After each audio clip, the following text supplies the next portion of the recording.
Hey everyone, this is Primera Spotter 91, and I'm going to be talking to you about the new event quests in the month of March and February. Last week we had Yodeling in the Forest that took place on February 13th to the 20th. This week we have Heavy Metal in the Waste from February 20th to the 27th, which is the crown quest in the Waspire Waste. Players will have to hunt a Juratotus, a Nightshade Palumu, a Savage Deviljho, a Glavenus, and a Black Diablos. Meanwhile, there's also a Feystone quest for those looking for decorations called When Swift Meets the Roar, which is a arena quest that players will have to hunt a Tigrex and then a Nargacuga. It drops ancient Feystones, which are like the red ones. If you don't remember the names and you just know by colors, it's the red ones from basically base world, which were the top of the rank. Now with Iceborne, they're not that rare. It's not exactly the best quest. It's not really efficient, because by the time you're doing this quest, you could be doing, level 3 temper monster quests for higher rarity decos that can also potentially, be appraised at lower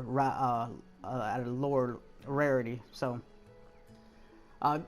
it's a good quest for players who may not be in end game, may not have the resources available to do end game T3 investigations, and will wanted to do some decos.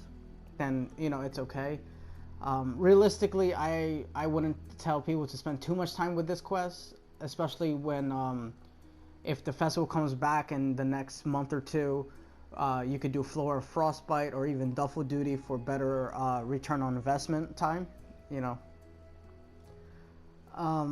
However, if we get another Feystone quest during the week of February 27th to March 5th, is going to be another Feystone quest called the Wrath of Thunder. That one's going to be a good chance for players to get carved Feystones, which are the light blue ones, are rarity 10s. Again, it's going to depend on how fast you could complete it versus how fast you could complete a tempered 3, because even though you might be getting, let's say, 3 or 4 light blues guaranteed, you'll still want to do T3, let's say the metal Los, and if you could do that around the same amount of time, and then potentially get 4 yellows, which is the sealed, and the carved, which is the light blues, you're still better off, doing that those than doing the new Feystone quest. However, if on the week of March 5th to March 12th we get another Feystone quest that gives us a really good chance of getting the sealed ones, which are the yellow ones. Those are the ones that we need for like the God decos, the Attack Plus, and the Agitator Plus, and the Handicraft Plus, Expert Plus. All those that are really for your supreme perfect end game builds. That will be very good, because there is no way currently to get a guaranteed 4 or at least 3 yellows. If you're doing T3s, sometimes you can just get maybe 1 yellow or even all blues, and that's not really what you're looking for. So hopefully, I'm hoping that actually comes true. If we're following off the pattern on the Capcom website, we do have a Feystone quest this week, which is When the Swift Meets the Roar. Next week we're gonna have the Wrath of Thunder. And right now we don't have anything further than that, so I can't tell you for sure if we're going to get one or if we won't. Time will tell on that. While the week of February 27th and March 5th, we will also have Symphony of the Coral, which is going to be the new event quest, crown quest for the Coral Highlands. Right now, we know that we have to hunt a Zenogre, a Core Pookie Pookie, and an Ebony Odo. There's still 2 more monsters that are unknown at this time, but I'll let you know when the time comes. Week after that is March 5th to the March 12th, and that one's going to be Rotten Canzone, the crown quest for the Rotten Vale, and we will have to hunt a Tigrex, a Fulgur Anjanath, and a Acidic Glavenus. Still 2 more monsters unannounced. Following that, Again, this is not on the Capcom website. This is just me speculating based off the pattern of the Crown Quest. March 12th to the 19th, we will have a Crown Quest for the Elder Recess. Following that week, the March 19th to March 26th, it's going to be the Hoarfrost Reach Crown Quest. And then after that,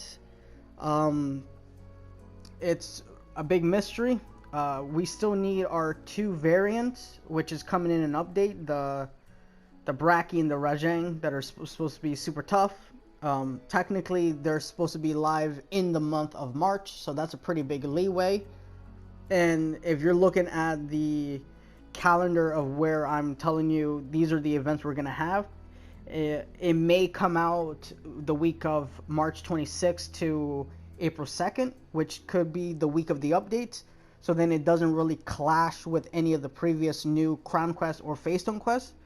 However, it could come any time earlier than that. Capcom can secretly just add it into the calendar 1 week and give us last notice, and then bam, it's about to be live. So this is good as a kind of like a roadmap or like a list of things that players will want to do. I definitely suggest players to do these Crown Quests, even if you don't really are hunting for the all the trophies.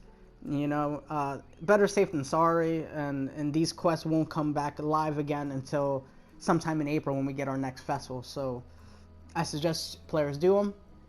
The Feystone quests, right now I don't really suggest players to do it. Perhaps next week when I farm the Wrath of Thunder, if I find anything interesting, I'll let you know.